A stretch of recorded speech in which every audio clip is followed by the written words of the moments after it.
Bonjour à tous. Eh bien, prenons un instant aujourd'hui pour lire et méditer un passage du livre du ciel de Luisa Picaretta. Au nom du Père qui m'a créé, du Fils qui m'a sauvé et du Saint-Esprit qui me sanctifie. Amen. Jésus, je me plonge dans ta divine volonté, je m'unis à toi, je me fusionne en toi, je fonds ma volonté dans la tienne et je te supplie, Seigneur, comme tous les jours, de venir t'établir dans mon âme avec le Père et le Saint-Esprit. Viens balayer tout ce qui résulte de ma volonté propre, crée cet espace nécessaire pour que tu puisses t'y sentir bien et agis à partir de toute mon humanité que je t'offre en gage de mon amour pour toi. Au nom de tous. Oui, Jésus, sois présent tout au long de ma vie jusqu'à ma mort, dans chacun de mes pas, que ce soit toi dans tous mes regards, dans mes paroles, dans mon souffle, dans mes pensées, dans mes actions, dans mes battements de cœur, dans mes respirations, dans chacun de mes mouvements conscients et inconscients. Que tout, absolument tout, Jésus, soit fait pour toi, que tout soit fait par toi et que tout soit fait totalement immergé en toi, dans ta divine volonté. Je me donne à toi, je te donne tout ce que je suis, Jésus, alors que ta divine volonté soit faite dans mon âme, que ton règne vienne et vraiment que tu puisses trouver en moi de la consolation, de l'amour et de la réparation au nom de tous.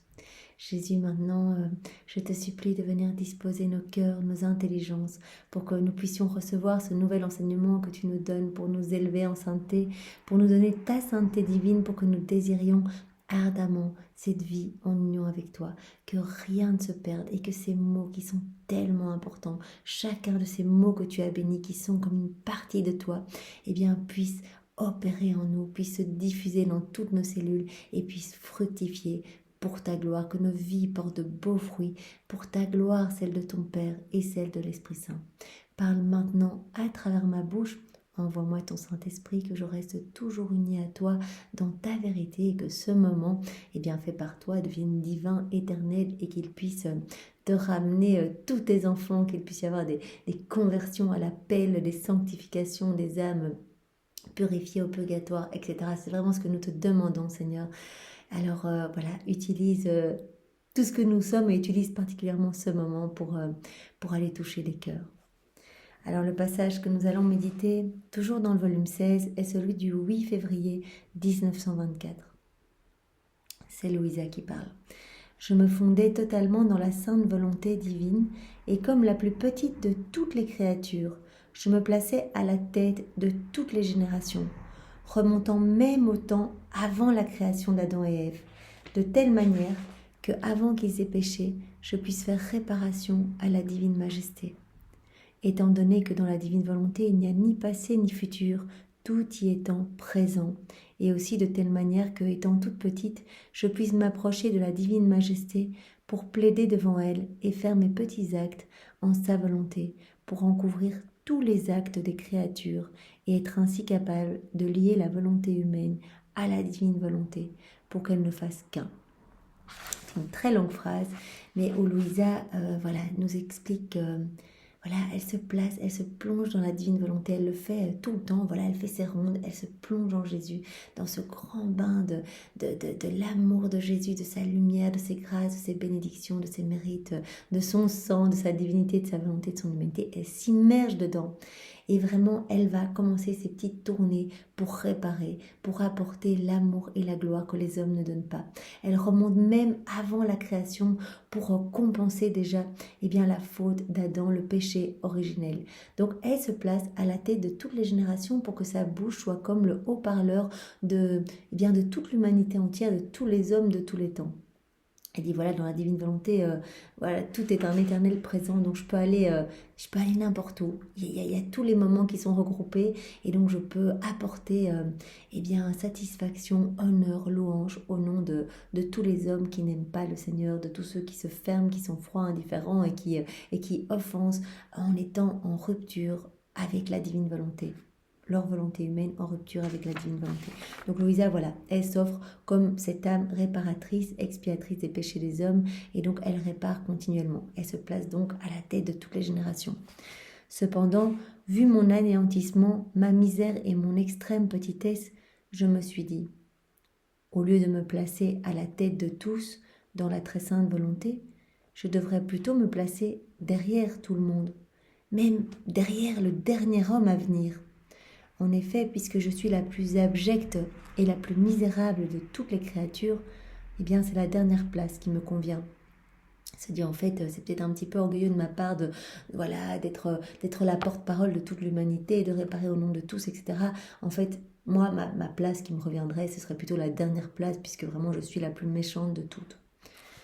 Alors mon bien-aimé Jésus sortit de mon intérieur, et prenant ma main, il me dit, « Ma petite fille, dans ma volonté, les tout petits doivent être à la tête de tous. » Et Jésus lui avait déjà dit, « Louisa, toi tu es la plus petite, c'est pour cela que tu as été choisie à l'unanimité avec mon Père et l'Esprit Saint. » On a vraiment fait le tour partout pour trouver l'âme la plus humble, la plus petite, celle qui allait recevoir tous ces enseignements et les accueillir, les laisser s'infuser et vraiment se gorger de notre vie divine. Et donc, toi qui es la plus petite, tu dois être à la tête de tous, puisque les plus petits, eh bien, sont élevés et doivent vraiment réparer au nom de tous ceux qui se remplissent des choses du monde et qui ont une place importante ici-bas, mais qui, aux yeux de Dieu, eh bien, sont recouverts d'un manteau de péché, en fait, et qui l'offensent constamment. Plus encore, voilà. Donc, tu dois être à la tête de tous, plus encore dans mon sein. C'est qui doit plaider, réparer et unir notre volonté, non seulement avec la sienne, mais avec celle de tous, doit être près de nous et si unie à nous qu'elle reçoive tous les rayonnements de la divinité pour les reproduire en elle. Et Louisa, tu dois être à la tête de tous, mais tu dois être unie, tu dois être vraiment fusionnée en nous, ta volonté fusionnée dans la nôtre pour que tu puisses recevoir tous les rayonnements de notre amour et de notre divine volonté. Que notre divine volonté puisse opérer en toi. Ses pensées, ses paroles, ses travaux, ses pas, son amour doivent être ceux de tous et pour tous. Voilà, l'âme la plus petite, eh bien, elle doit rester connectée, elle doit être immergée dans notre divine volonté, c'est toi Louisa, et donc tous tes pas, tes paroles, tes regards, eh bien, doivent faire réparation au nom de tous. Tout ce que tu vas faire en union avec moi dans la divine volonté, eh bien, tout cela va apporter réparation, louange, bénédiction, amour au pied de la Trinité au nom de tous les hommes. Comme notre volonté couvre toutes les créatures, quand notre volonté et tes pensées soient les pensées de toutes les générations. Et la même chose pour tes actions et ton amour. Voilà, dans la divine volonté, il y a tout, il y a tous les hommes.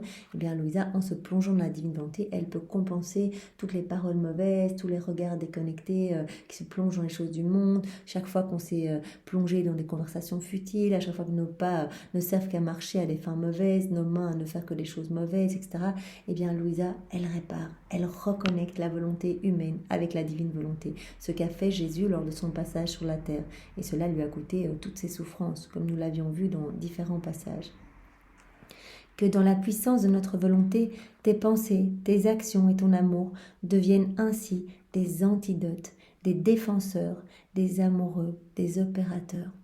Dit à Louisa, voilà, quand tu vas t'unir, eh bien, tu vas vraiment jouer ce rôle de non seulement de porte-parole, mais aussi de sentinelle pour mon cœur blessé, pour nous défendre, pour nous aimer, voilà, au nom de tous ceux qui bafouent notre amour et qui l'abandonnent complètement, en fait. Si tu savais avec quel amour notre Père Céleste t'attend et quelle joie il ressent en te voyant toute petite déposer sur ses genoux toute la création afin de lui donner un retour pour tout. C'est ce que Louisa fait quand elle fait des rondes, voilà, qu'elle met ses je t'aime partout dans la création, partout en Éden, sur chaque arbre, chaque plante, chaque fleur, chaque insecte, chaque animal, chaque montagne, le soleil, sur les étoiles, sur chaque oiseau. Enfin voilà, c'est magnifique, elle place ses je t'aime partout, sur chaque grain de sable, chaque goutte d'eau, etc. Et donc, en fait, elle remet en mouvement eh bien, toute la création. Il y a comme un je t'aime donné à Dieu au nom de tous. Et vraiment, c'est comme si elle plaçait toute la création sur les genoux du Père, voilà, pour qu'il reçoive un retour d'amour, puisque Dieu a placé ses je t'aime partout, dans chaque élément créé, et que cet amour est seul, est abandonné. Les hommes, voilà, se servent des choses de la création, mais ne remercient pas, ne sont pas du tout dans l'action de reconnaissance ou quoi que ce soit. Eh bien, Louisa, en plaçant ses je t'aime, son je t'aime, rencontre le je t'aime de Dieu. Et donc, vraiment, elle offre tout cela pour eh bien, offrir à Dieu cette réciprocité d'amour que les hommes ne donnent pas. C'est pourquoi il est nécessaire que tu viennes à la tête de tous. Après, tu feras une tournée dans notre volonté, puis tu iras derrière tous. Tu les placeras comme sur tes genoux et les emmèneras tous dans notre sein. Voilà. Elle peut englober bien tous les hommes et amener tous les hommes, voilà, comme si elle les prenait dans ses bras, les amener dans le cœur de Dieu.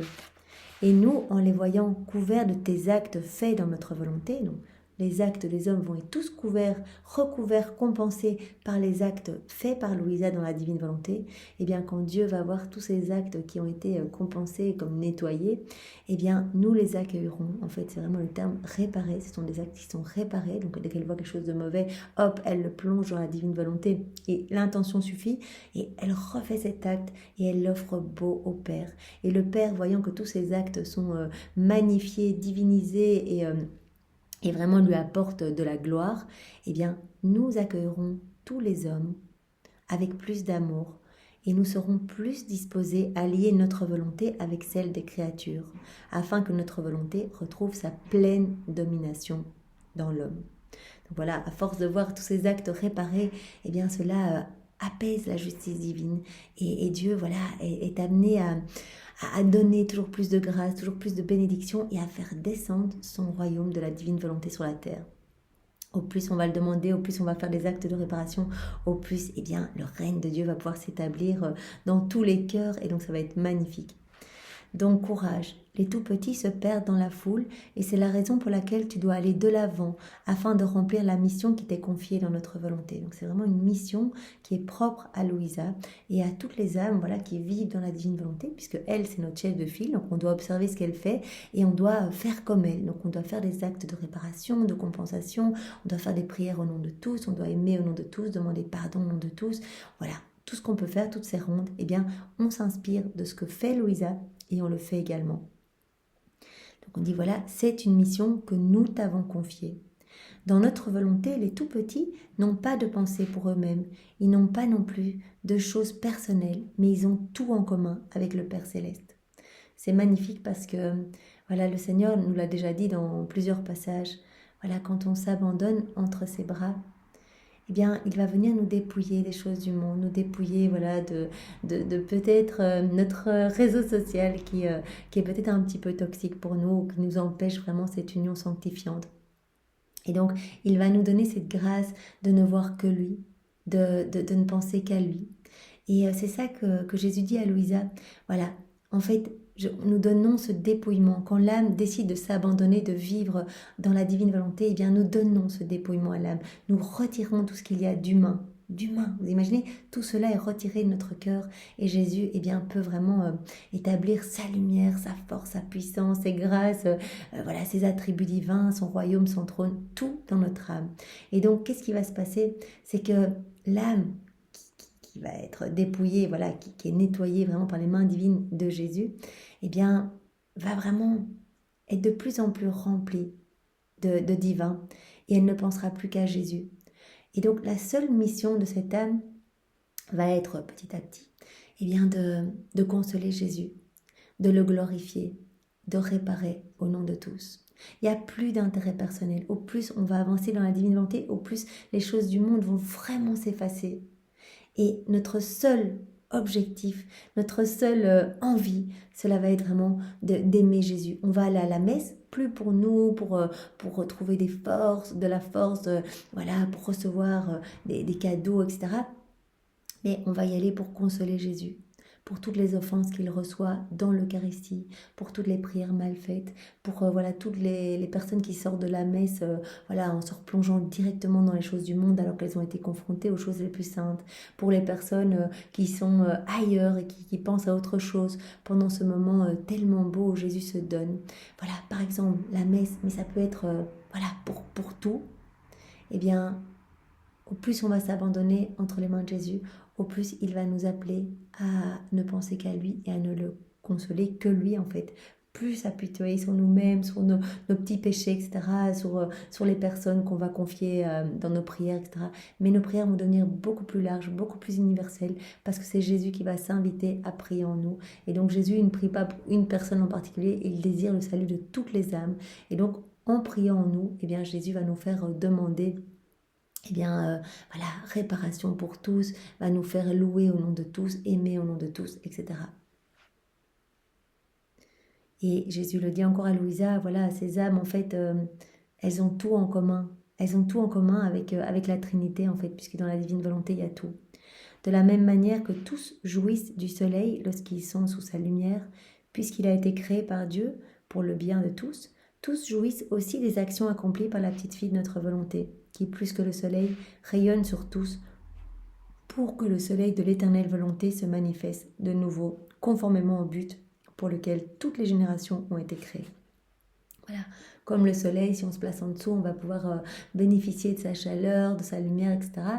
Eh bien, beaucoup plus qu'un soleil, les actes faits dans la divine volonté créent une lumière irradiante qui va pouvoir eh bien, se déverser dans tous les cœurs pour autant que les cœurs soient ouverts. Donc à chaque acte fait en union avec Jésus, il y a vraiment des retombées magnifiques, bienfaisantes, positives dans les âmes. Dès qu'il y a une petite ouverture de cœur, l'âme va recevoir et tout d'un coup on va voir une âme se sanctifier, une âme courir à l'église, une âme se mettre à genoux, demander pardon, pleurer, etc. Donc vraiment toutes ces grâces sont octroyées parce qu'il y a des personnes qui font des actes dans la divine volonté. Et cela va très loin, puisque cela va jusqu'au miracle, au charisme et à la sainteté des saints. Jésus nous dit que voilà, tout a été donné parce qu'aujourd'hui, hier et demain, eh bien, il y a des âmes qui ont fait des actes dans la divine volonté. Donc ne te perds pas dans le foisonnement de tes misères et de ton abjection, mais pense seulement à ta fonction de toute petite de notre volonté. Louisa, voilà, toi qui es toute petite, eh bien, garde cette humilité, reste concentrée pour toujours être la sentinelle de mon cœur, pour me défendre vraiment au nom de tous et refaire les actes de tes frères et sœurs. Mais ne te perds pas dans les foisonnements de tes pensées, de penser que tu es misérable, que tu ne vaux pas d'avoir cette mission, etc. Ça, c'est moi qui t'ai choisi. Donc fais confiance et vraiment continue ton envol dans ma divine volonté et tu verras bien toutes les répercussions qui en découleront sur les âmes, mais tu le verras bien sûr après ta mort. Sois attentive à bien accomplir ta mission, Louisa. Et donc nous avons cette même mission. Nous ne devons pas nous préoccuper d'autre chose que de consoler Jésus et de travailler bien, au salut des hommes. Alors, nous pouvons continuer avec le passage suivant, celui du 10 février 1924. Je pensais à tout ce que j'ai écrit, c'est Louisa qui parle, tout ce que j'ai écrit ces derniers jours, et je me disais que ce n'était pas des choses nécessaires ou sérieuses, et que j'aurais pu m'abstenir de les mettre sur papier, mais que je ne l'avais fait que par obéissance, et qu'il était de mon devoir de dire mon fiat pour cela aussi. Louisa, elle est vraiment dans cette sainte obéissance. Elle a l'impression que ce qu'elle écrit, ça vaut rien. D'ailleurs, plusieurs fois, elle a envie de brûler tous les écrits. Elle a l'impression que parfois, c'est le fruit de son imagination. Elle est pas sûre de ce qu'elle écrit. Elle dit, voilà, si ce n'avait pas tenu de l'obéissance, voilà, je n'aurais rien fait de tout ça. Pendant que j'entretenais ces pensées, mon bien-aimé Jésus me dit, ma fille, tout ce que je t'ai dit était nécessaire pour faire connaître la manière de vivre dans ma volonté. Le mode d'emploi pour le ciel, le mode d'emploi pour vivre dans la divine volonté, pour laisser la divine volonté opérer et agir en nous à travers notre humanité. Donc tout était nécessaire, même si Louisa se dit mais j'aurais dû omettre, j'aurais dû laisser tomber cette partie-là, c'est peut-être pas très intéressant, etc. Jésus dit non, chaque mot est important, chaque mot va toucher une âme en particulier.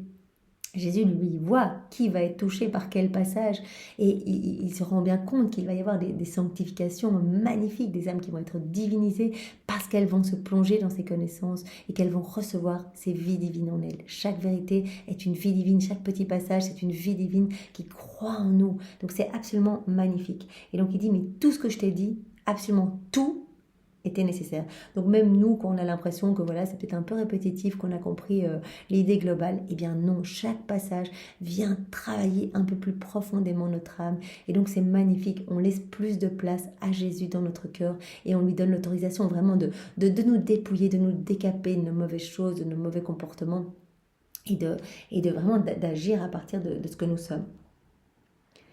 Voilà. En écrivant pas tout, tu aurais fait en sorte que certaines indications sur la manière de vivre dans ma volonté aient manqué. Par exemple, au sujet de l'abandon. Voilà, il y a quelques jours, Jésus avait parlé à Louisa de l'importance de s'abandonner entre ses mains.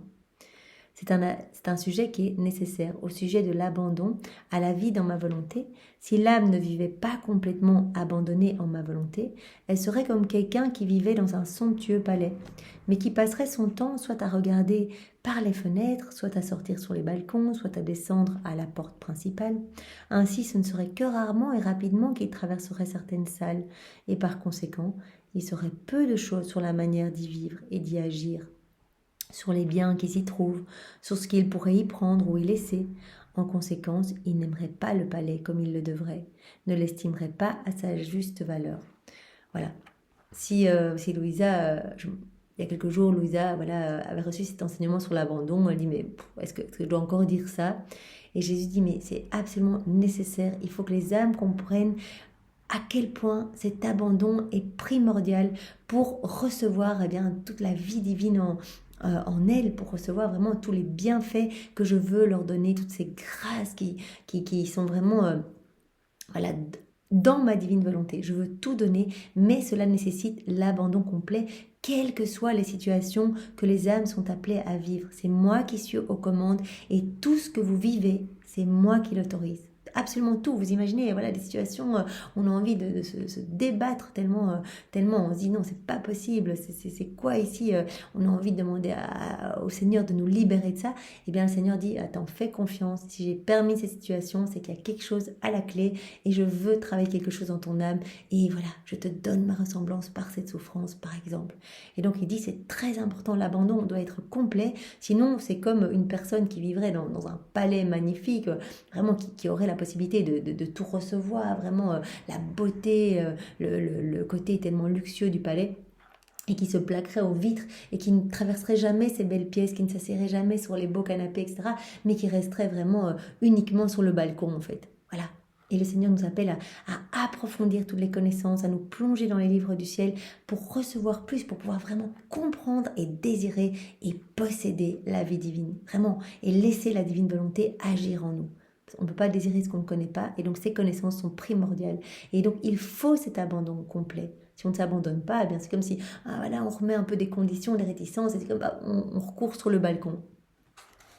Pour l'âme qui vit dans ma volonté, et qui n'y est pas complètement abandonnée, les pensées et les soins centrés sur elle-même, les peurs et les troubles sont comme des fenêtres, des balcons et une porte principale qu'elle y dresse.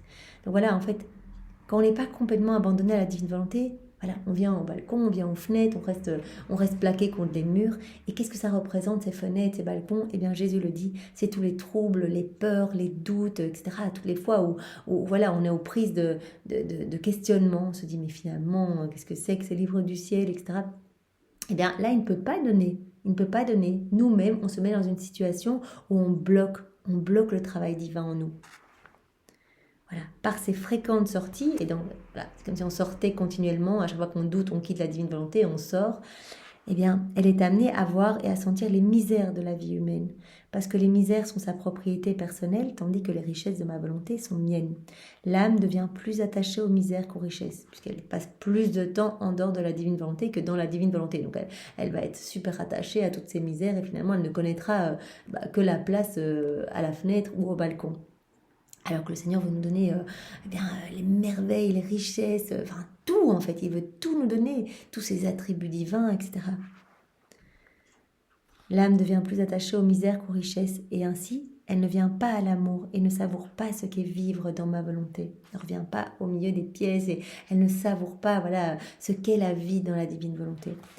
Ayant érigé elle-même sa porte principale, un jour ou l'autre, elle partira pour vivre dans le misérable taudis de sa volonté propre. À force de ne pas s'abandonner, à force de se laisser envahir par les doutes, les questionnements, les considérations, eh bien, finalement, elle va finir par quitter. Voilà, c'est un entraînement. En plus, on se dit, finalement, est-ce que c'est fiable, etc. Eh bien, en plus, il y a de chances qu'on quitte la divine volonté et qu'on n'y revienne plus, en fait. Voilà, donc comme dit Jésus, un jour ou l'autre, elle partira pour vivre dans le misérable taudis de sa volonté propre. Je veux vraiment dire que notre volonté propre, ça n'amène que puanteur, noirceur. Vraiment, c'est un taudis pour Jésus. Vois donc comment l'abandon total en moi est nécessaire pour vivre dans ma volonté. C'est vrai que c'est pas difficile vivre dans la divine volonté et cela requiert uniquement l'attention et l'intention et cet abandon total. Donc on peut redemander aujourd'hui encore cette grâce de l'abandon entre les mains de notre doux Jésus pour qu'il puisse faire ce qu'il veut de nos vies. C'est vraiment cet abandon qui est primordial. Ma volonté n'a pas besoin des misères de la volonté humaine. Elle veut que la créature vive dans ma volonté toute belle et telle que sortie de mon sein. Voilà, il va nous ramener à cette place à laquelle nous étions destinés, vraiment en nous purifiant, en nous nettoyant. Si on s'abandonne, il promet vraiment de faire des merveilles dans notre âme. Sinon, il y aurait disparité. Voilà, si Jésus nous laissait avec toutes nos misères et que c'est pas possible. Soit on se remplit des choses du monde, des noirceurs du monde, des ténèbres, soit on se remplit de sa lumière. Il n'y a pas la place pour les deux. Si on se remplit des ténèbres, eh bien, la divine volonté, elle est asphyxiée, elle est écrasée, là, vraiment sous le poids de toutes les horreurs qu'on aura mises en place. Mais si on s'abandonne, eh bien Jésus a le champ libre pour libérer notre âme. Et donc voilà. Donc c'est pas possible qu'il y ait les deux. Il y aurait disparité, ce qui apporterait de la tristesse, autant en ma volonté qu'en la volonté humaine. Donc voilà, tout ça pour dire, abandonnons-nous et faisons confiance. En fait, c'est vraiment la clé dans la divine volonté. C'est la confiance, l'humilité, vraiment accepter de crucifier notre volonté propre à chaque instant, même si c'est difficile, même si on a envie de répondre, si on a envie de se justifier, si on a envie de parfois faire aller notre raisonnement humain. Eh bien non Seigneur, nous te faisons confiance et nous voulons vraiment devenir comme Louisa, les plus petits des plus petits, pour pouvoir réparer au nom de tous, pour pouvoir t'amener de la joie, du bonheur et que tu puisses vraiment faire ta demeure dans nos âmes. Vois-tu combien il est nécessaire de faire comprendre aux gens que l'abandon total est nécessaire pour vivre dans ma volonté. Voilà, c'était quelque chose que Louisa voulait retirer, c'est peut-être pas nécessaire de le réécrire encore. Et Jésus dit non, c'est terriblement nécessaire, chaque exemple va vraiment va toucher les cœurs. Et toi, tu dis qu'il n'est pas nécessaire d'écrire sur ce sujet? Louisa, j'ai de la compassion pour toi, parce que tu ne vois pas ce que moi je vois, et qu'ainsi tu prends cela à la légère.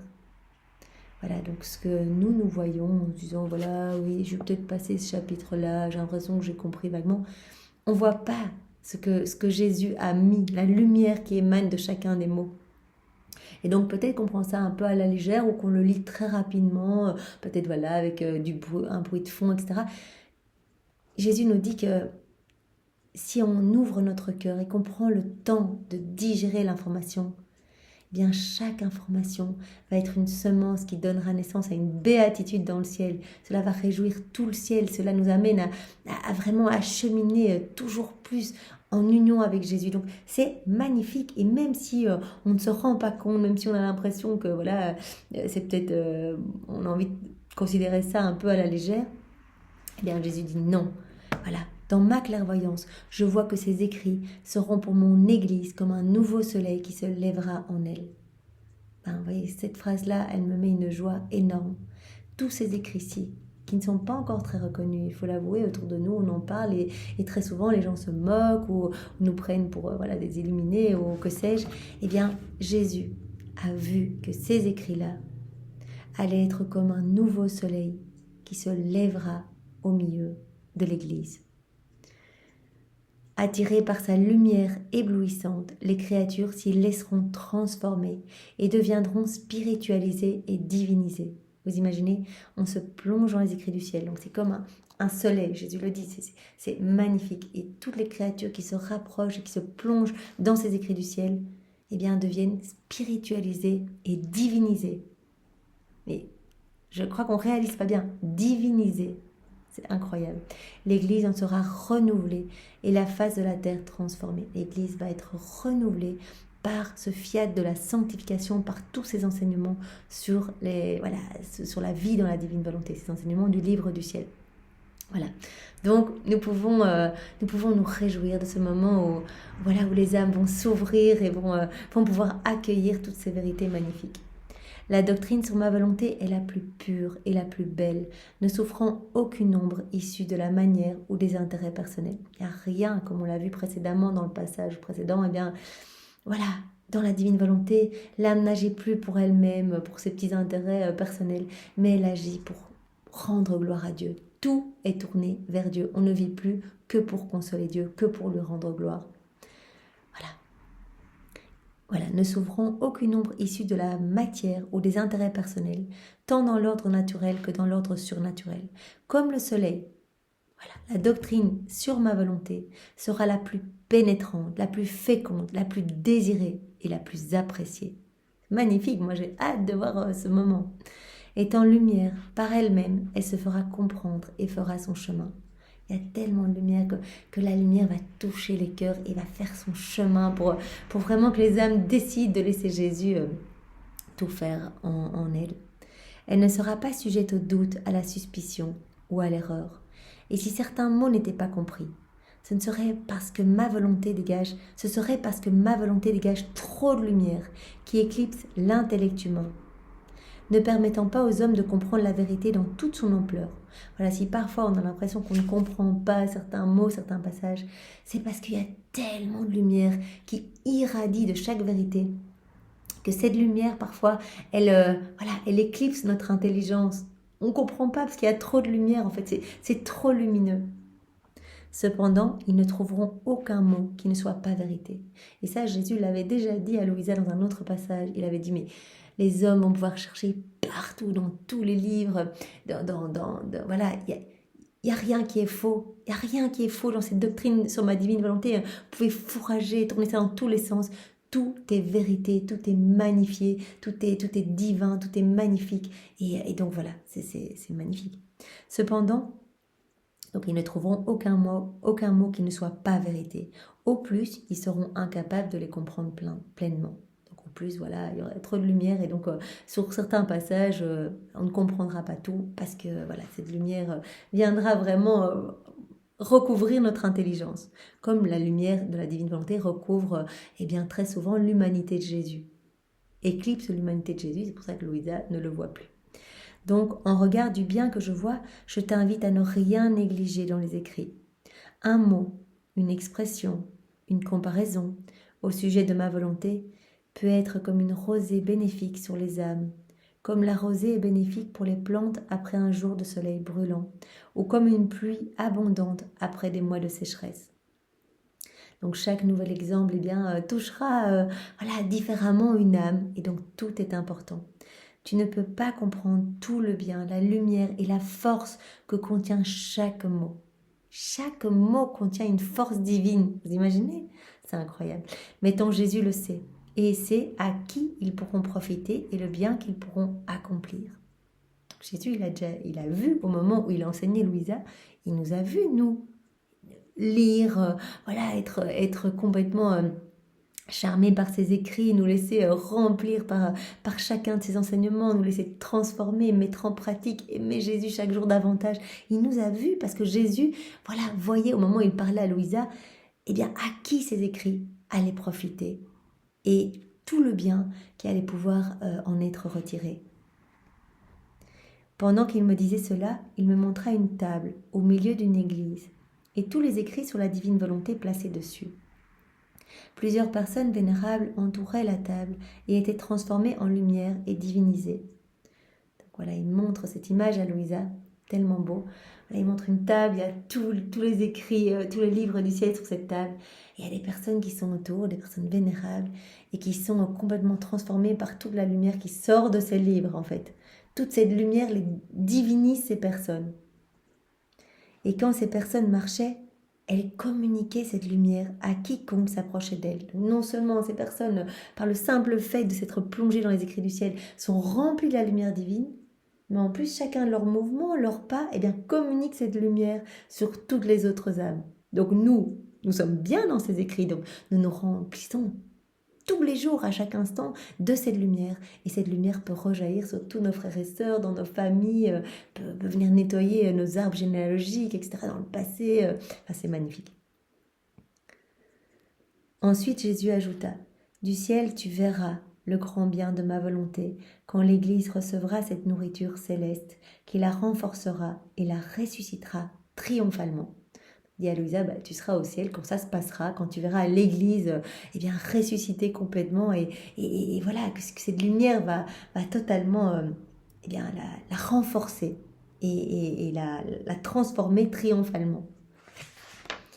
Bien Seigneur, merci pour ce bel enseignement qui nous pousse à nous plonger davantage dans ces enseignements et à nous laisser vraiment façonner par tes mains divines et par tout ce que tu veux nous apprendre par chacun de ces mots qui t'appartiennent et qui sont bénis. Merci Seigneur avec tes propres remerciements. Sois loué, béni et glorifié dans ta divine volonté. Au nom du Père et du Fils et du Saint-Esprit. Amen. Bonne journée à tous. Au revoir.